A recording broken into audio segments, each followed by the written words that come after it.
एकदा ऋषीजनांनी मनुष्यांच्या हितासाठी भागीरथीच्या तीरावर विशाल सभेचे आयोजन केले होते. त्या प्रसंगी अनेक मान्यवर, तपस्वी, महर्षी आणि विद्वान सुद्धा उपस्थित होते. तेव्हा पुराणवेत्त्या सुतांचे तिथे आगमन झाले. ते हरिकीर्तन करीतच विस्तृत मंडपात प्रवेशले. तेव्हा व्यास महर्षींचे परमशिष्य असलेल्या सूतजींना पाहून शौनकादींसह 88,000 ऋषीमुनींनी त्यांना उत्थापन देऊन दंडवत प्रणाम केला. त्यांनी सुद्धा अनेक मान्यवर ऋषींना भक्तिभावाने आलिंगन देऊन उपस्थितांना आशीर्वाद दिला. विद्वान, मुनिजन आणि त्यांचे समस्त शिष्य आपापल्या आसनांवर बसले. सभेला सुरुवात झाली तेव्हा शौनकादींनी सूतजींना विनम्रतेने एक प्रश्न केला. ते म्हणाले, महाराज, आपण परमज्ञानी आहात, अत्यंत कृपाळू आहात.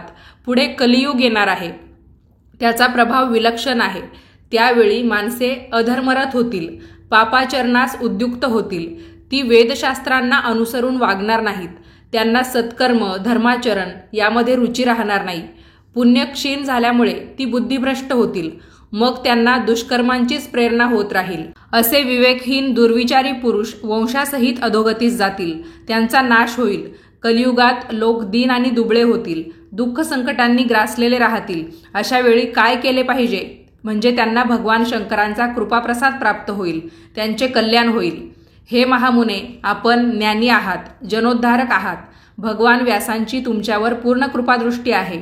परमेश्वर सुद्धा तुमच्यावर प्रसन्न आहे. म्हणून आम्हाला मार्गदर्शन करा अशी आमची विनंती आहे. तुम्ही आम्हाला असे एखादे उत्तम व्रत सांगा की ज्यामुळे आमच्याकडून सुलभतेने शिवाराधना घडेल आणि आमच्या इष्ट मनोकामना पूर्ण होतील. शौनकादींचे बोलणे ऐकून सूतजींचे हृदय करुणेने भरून आले. ते म्हणाले, शौनकजी आणि येथे उपस्थित असलेले सर्व श्रेष्ठ ऋषीजन हो, तुमचे विचार खरोखरच कौतुकास्पद आणि प्रशंसनीय आहेत. मी तुम्हाला धन्यवाद देऊ इच्छितो. तुम्ही थोर वैष्णव आहात. तुमच्या हृदयातील लोककल्याणाची भावना खूपच चांगली आहे. त्या भावनेचा आदर ठेवून मी तुम्हाला एक श्रेष्ठ व्रत सांगतो. या व्रताच्या पुण्यप्रभावाने मनुष्याची सर्व पापं नष्ट होतात, त्यांची सर्व दुःख नाहीशी होतात. त्याला धनसंपत्ती, उत्तम संतती आणि सौख्य प्राप्त होतं. त्याचे सर्व इष्ट मनोरथ पूर्ण होतात. हे व्रत भगवान शंकरांनी सतीला म्हणजे पार्वतीला सांगितले होते. तिने हे व्रत लोककल्याणार्थ माझ्या पूज्य गुरुदेवांना सांगितले. त्यांनी ते निजकृपेने मला कथन केले. तेच पावन शिवव्रत या मंगल प्रसंगी मी तुम्हा सर्वांना निवेदन करतो. बोला उमापती भगवान शंकरांचा जय जयकार असो. आता माझे म्हणणे लक्षपूर्वक ऐका. आयुष्य आणि आरोग्यवृद्धीसाठी रवी त्रयोदशी म्हणजेच रवी प्रदोषाचं व्रत करावं. यामध्ये प्रातःसमयी स्नान करून शुचिर्भूत व्हावं.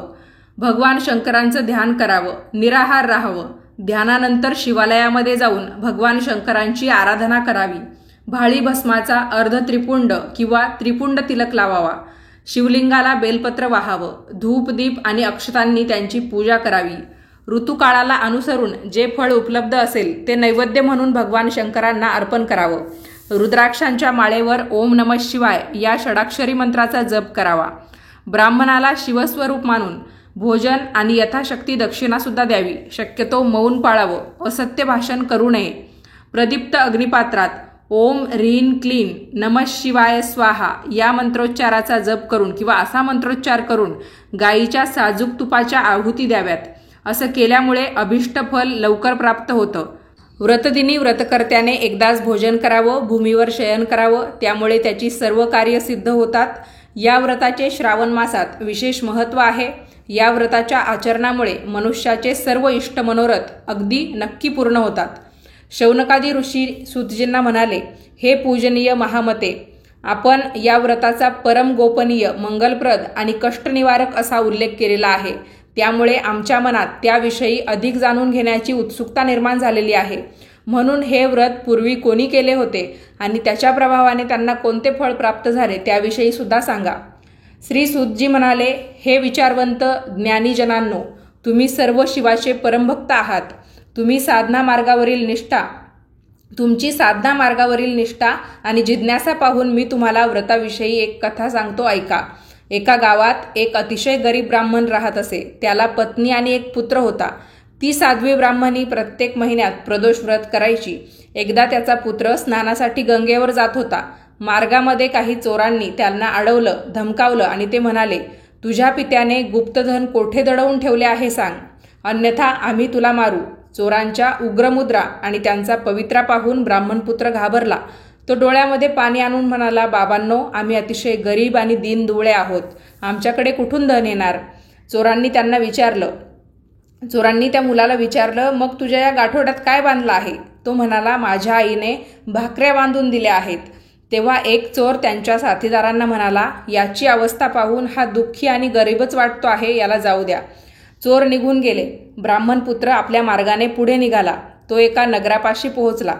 तेथील एका गर्द सावलीच्या वटवृक्षाखाली बसला. थकल्यामुळे त्याला केव्हा झोप लागली ते त्याला सुद्धा कळलं नाही. त्या नगरात चोरांचा उपद्रव वाढला होता. तेथील राजांचे सैनिक चोरांचा सर्वत्र कसून शोध घेत होते. त्यांनी त्या अनोळखी ब्राह्मणपुत्राला पाहिलं आणि त्याला चोर समजून अटक केली. मग त्याला राजापुढे हजर केले. राजाने त्याला कारागृहात डांबले.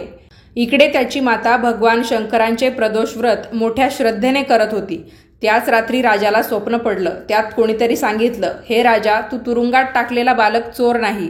तू त्याला सकाळीच मुक्त कर, अन्यथा या अन्यायाबद्दल तुझे सर्व राजवैभव नष्ट होईल. त्या दृष्टांताने राजा एकदम जागा झाला. सकाळ झाली. राजाने दूत पाठवून त्या ब्राह्मणपुत्राला बंधनमुक्त केलं. त्याच्याकडून सर्व वृत्तांत जाणून घेतला.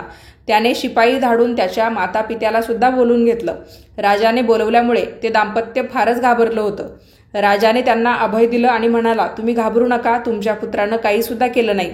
तो निर्दोष आहे. मला तुमच्या आर्थिक परिस्थितीची पूर्ण कल्पना आहे. मी तुमच्या चरितार्थासाठी 5 गावं दान म्हणजेच इनाम म्हणून देत आहे. ते ऐकून त्या ब्राह्मण परिवाराला खूप अत्यानंद झाला. अशा प्रकारे भगवान शंकरांच्या कृपाप्रसादाने ते ब्राह्मण कुटुंब सुखात आणि आनंदात राहू लागलं. त्यांचे कल्याण झालं. अशा पद्धतीने जो कोणी रवी प्रदोषाचं व्रत करतो किंवा प्रदोष व्रत करतो त्याला अशा पद्धतीने सर्व प्रकारचा आनंद प्राप्त होतो. ओम नमः शिवाय.